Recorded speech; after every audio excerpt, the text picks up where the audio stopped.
We get so excited about the various things once we get to that new place that we forget about you need to take some time to rest, because as you have gone through that time of transition, you need to recoup, you need to settle yourself so that you can make some wise decisions.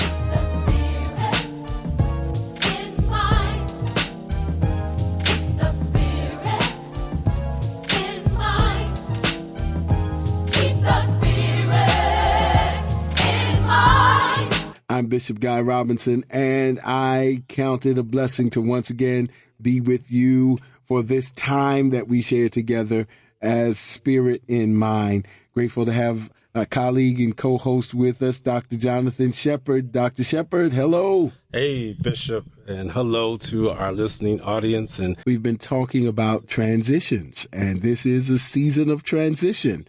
And a form of transition in chronology, of course. There's chronos and there's kairos in theology. There's God's time and then there's calendar time.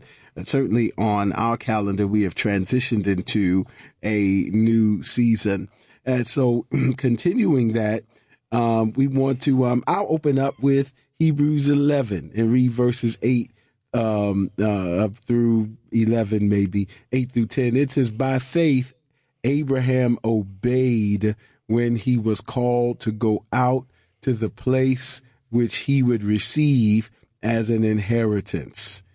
As he went out, not knowing where he was going, by faith he dwelt in the land of promise, as in a foreign country, dwelling in tents with Isaac and Jacob, the heirs with him of the same promise. And I'm just going to stop right there because that is a tremendous season of transition right there in Hebrews' account of the Abrahamic experience, Hebrews 11, 8 through 10, 8 through 9, rather. And so we want to talk about transitioning into new places, literally or metaphorically. Transitioning. As we transition now into a new year, we're going to talk about transitioning into new places, geographically, ideologically, spiritually, relationally, transitioning into new places. And Dr. Shepard is going to take us further in our conversation.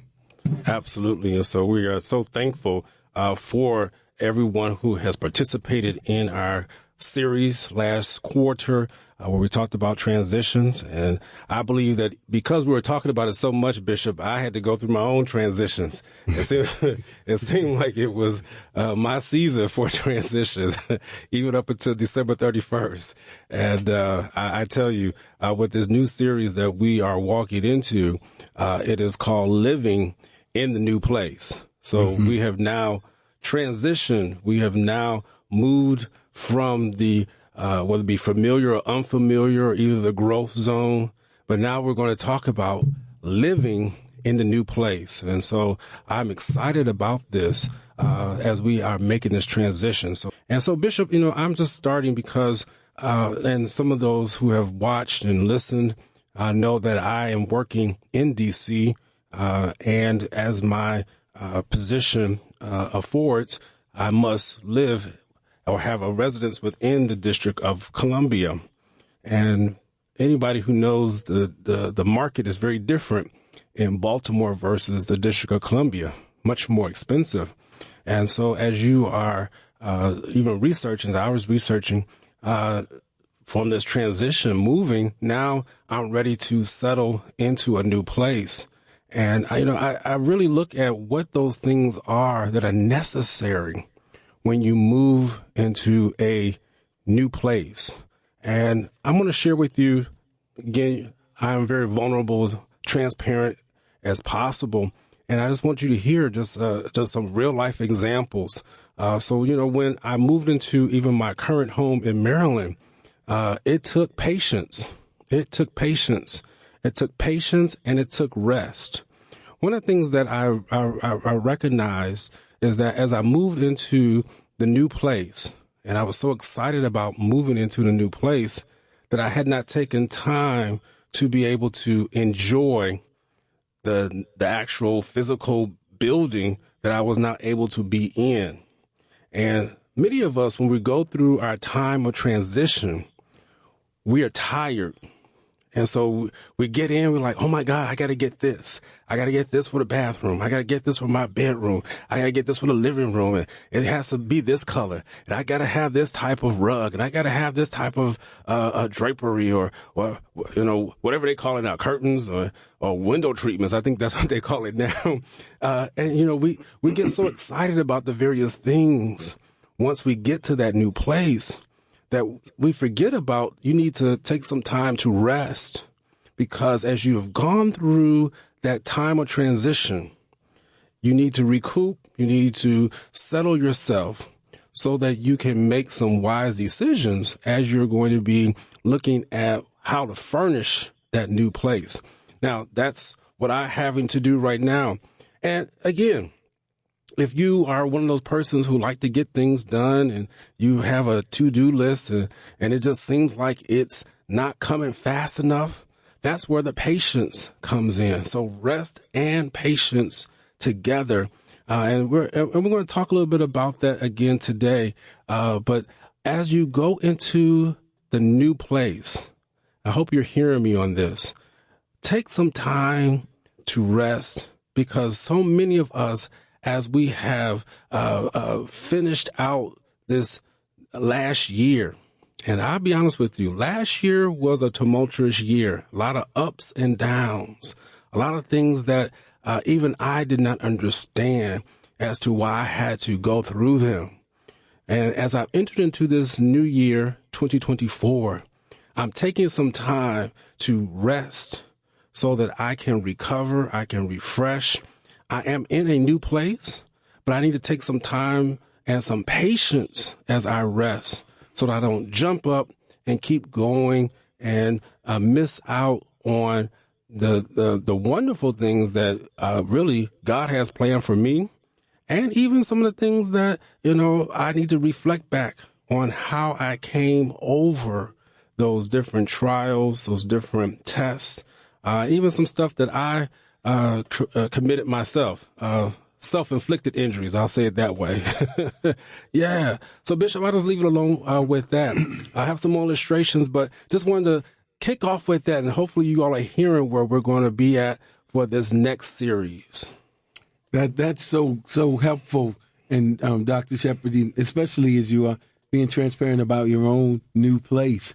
And again, there may be some who can identify with that. And the importance of taking a moment once you've crossed over to kind of rest and decompress and all of that. And I was thinking as you were sharing that sometimes in order to do that, we may have to, somewhat disconnect from some of the things that can kind of send our senses into overload. Yep. So even as we've transitioned into a new year, there's a whole lot of stuff going on, whole lot of social media scandal, whole lot of YouTube interviews that have brought up a whole lot of conversation about leaders.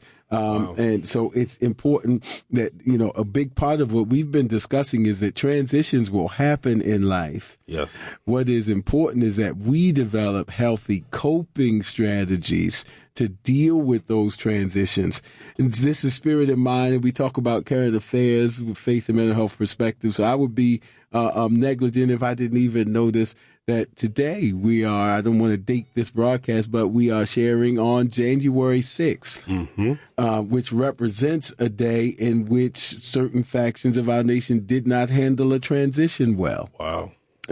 The transition, instead of embracing it, brought up a lot of stuff. And so transitions will happen, but that's a great example on this day of how we can mismanage or poorly cope with unwanted transitions or transitions that we perceive as undesirable. So I lift that only to say that transitions will happen, and it makes a difference whether we go into denial, whether we go into conspiratorial theories, whether we become irate about it, whether we have temper tantrums, whether we violate laws and principles and spiritual truths.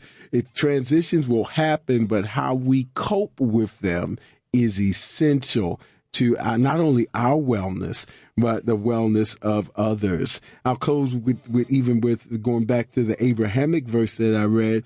It said, by faith, this is the part that gets me, Dr. Shepard. He dwelt, which means he's living in the land of promise, but it still feels a little foreign. It said, as in a foreign country. This is where I've worked and believed God and studied and practiced to get to this point in my career, in my studies, in my pursuits, in my family ventures. We are now in the house that we went through all the hoops to get. Right. But to be honest, you know how when you move in a house and it's yours and you celebrate it, but if you wake up in the middle of the night, the first week, 2 or 3, it still feels a little strange. Yes. That's how Abraham is feeling, but that doesn't mean quit, though. Right. It means I'm learning to be able to get to the point where I can rest in the place that God promised me I would possess. And that takes a little minute sometimes by the Abraham story, but he says he did it as heirs with him of the same promise. So the Isaacs and the Jacobs need Abraham to settle in. Because there are other people, when you've moved into a new place, you've also moved into new assignments. Wow. And new people for whom you are the agency, human agency of God's grace will manifest. And so Abraham isn't just moving for him, he's moving for Isaac and Jacob.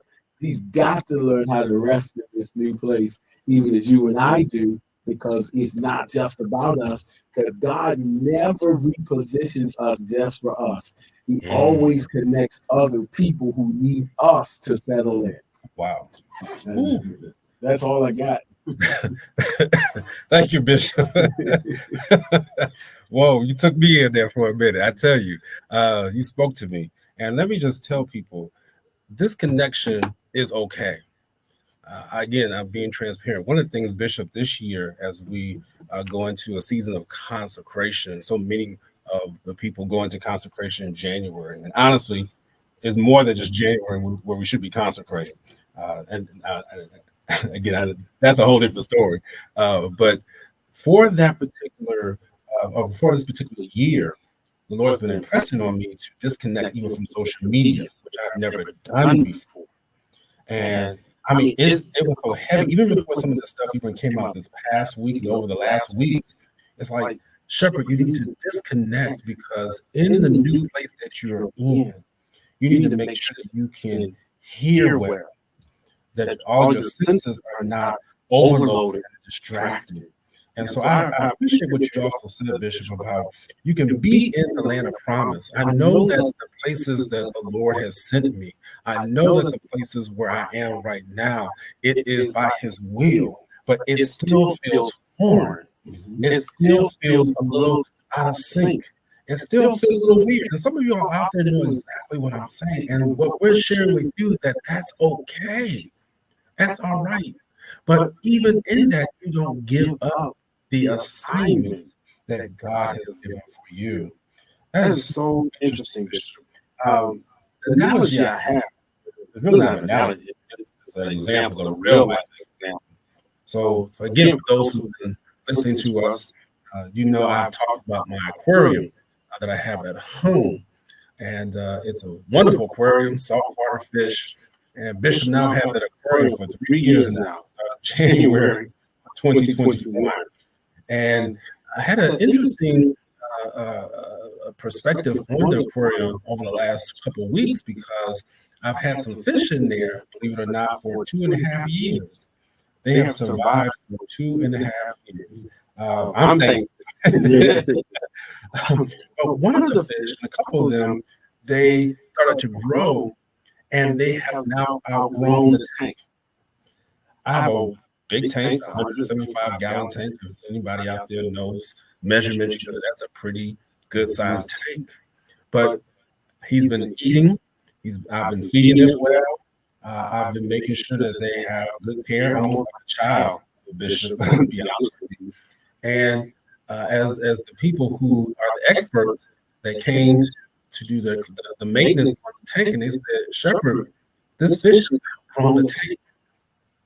And I said, well, how did you know that this fish has outgrown tank. And they said, we can look at evidence in the water because this fish is now exposing more nitrates than what is necessary, or more than necessary, that is allowed, I should say. The fish is now exposing more nitrates than what is necessary or what is allowed for growth to happen in that tank. So what am I saying? That fish, because it had been so healthy, I grew it up. I was making sure that it was fed and taken care of. It has done its purpose. But now it is outgrown the tank, and now it's putting out too much to where it's affecting the growth of everything else in the tank. And so this past week, Bishop, that's why I bring it up, we had to remove the fish. And I felt some type of way about that. Like, wait a minute, I've had this fish for 2.5 years. I done made sure it was good, grew it up, it matured, it did what it was supposed to do. But I understood that it needed to go to a different location. So for its own good and for the good of my tank. I was like, whoa, that really helped me. Because at first I was like, I was bad. I was like, that's my fish. I purchased it, I grew it up. But now I understand that in order for it to continue to grow and expand, and for my tank to get back to its healthy place, it had to go. And I could tell you, Bishop, just even in 3 days, with that fish being gone, I can't believe I'm talking about a fish on Spirit in Mind. But in 3 days, I have seen the level of aggression be reduced in that tank. Just because that one fish is gone, just for the whole sake of the coral and the other fish that I have in there. I'm gonna stop right there. I took a little longer than what I expected, but Bishop, that example really spoke to me because now they're in a new place because that one fish is gone, and now the fish I had, the sailfin tank, anybody out there love fish, they know what I'm talking about. It's in a new place now, and it's loving its new home too. Oh, this is good, Dr. Stephen. It's the parable of the fish tank. Yeah. That's an area, again, we live in this intersection between theology and psychology. And that's one thing that's common in those overlap is that what we're talking about is more than what we're talking about. So there's a metaphor here. We're talking about more than fish. Of course, even Jesus said, use fish to say, I will make you fishers of men. So we're talking about more than what we're talking about. We're talking about moving and taking the environment, outgrowing the environment, and we're talking about the inextricable connection between release and increase. They are inextricably connected. Growth and loss are two sides of the same coin, if you will, and that's why Jesus said, "Except the seed go into the ground and die, they cannot bring forth much fruit." And so whenever we grow at the investment, or I wasn't going to say expense, but I'll say we'll grow with the investment of release. And I want you to hear that, because financially that's a metaphor. There's a difference between cost and investment. Yes, sir. A bill is just paying for something that's already been expended, but an investment is a temporary release that brings a greater return. Wow. And so that's very important for us to know that we're investing in the new place. Yes, there have been some losses. Yes, there have been some releases. Yes, there have been some things we had to let go. But we're investing. And, if you have an investment account of any kind, 401, 403, any of those IRA, you check it, because the expectation is they'll tell you, here's your estimated pattern of growth over time. So what you're sacrificing now is going to yield a return. Yes. And so in the meantime, you have to learn to rest it. You check it every day, you trigger your anxiety. Absolutely. Yes, sir. But if you learn to rest in it and look at it over time, you'll see that it is on track, so that there is return for your investment. So you may be investing in a new place. I know we have our last couple of minutes, but the return is coming. Because if God puts you there, that's an investment, Dr. Shepard. Wow. Thank you. And again, Bishop, I needed to hear that because even as I was going into the new year, I had to make some decisions in my transitions for the year 2023. Some unexpected things happened. And the Lord, literally, the Lord told me, you're going to invest, even though it is a sacrifice. How am I sacrificing? Because I have to pay on a new apartment and a house at the same time. And if anybody out there knows, that's cash flow crunch, cash flow issue. But yet, I had a peace about what happened that was unexpected because I know I'm investing in the place where I know I'm supposed to be at. Yeah. And so that's where our mindsets really have to be in line with the word. That's why I have to make sure we are healthy in our mindsets, because some of us will literally get through the transition, get to a new place, and then we'll actually kaboom, blow up because our minds are not right. Some of us are still mad about how long it took for us to get to the new place. Some of us are still even upset. We're still triggered. I'm sure we'll talk about all those different things as we talk about living in a new place. But we want you to know today that you have to take some time to rest, take some time to reflect, and make sure you exercise your patience. And let's disconnect during this season of transition, consecration, so that we can be prepared to live well in that new place. Absolutely. So listen, we thank you for spending this time with us on Spirit in Mind. And if these conversations are helping you, please feel free to share them with somebody. And by the grace of God, we look forward to seeing you and a friend next time on Spirit in Mind. Don't forget to follow us on social media. We're on Facebook at Spirit in Mind, and we're also on Instagram at Spirit in Mind Live. Join us next time for a new episode of Spirit in Mind.